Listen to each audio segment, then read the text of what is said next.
தமிழகத்தில் நடைபெறும் தொழிலாளர் போராட்டங்களால் புதிய தொழிற்சாலைகள் தமிழகத்திற்கு வருவதில் சிக்கல் ஏற்பட்டுள்ளதாக சூலூர் தொகுதி அதிமுக சட்டமன்ற உறுப்பினர் கந்தசாமி சட்டப்பேரவையில் பேசினார்.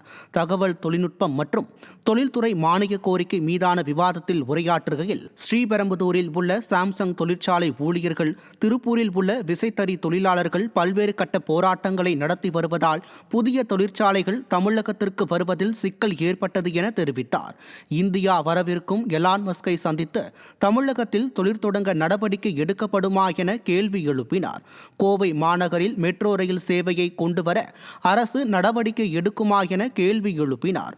மேலும் தொழில் நிறுவனங்களுக்கு குறைந்தபட்ச மின்கட்டணம் வசூலிக்கப்படும் என்ற திமுக தேர்தல் வாக்குறுதி 4 ஆண்டுகளாகியும் நடைமுறைப்படுத்தப்படவில்லை என சட்டப்பேரவையில் குற்றம் சாட்டினார்.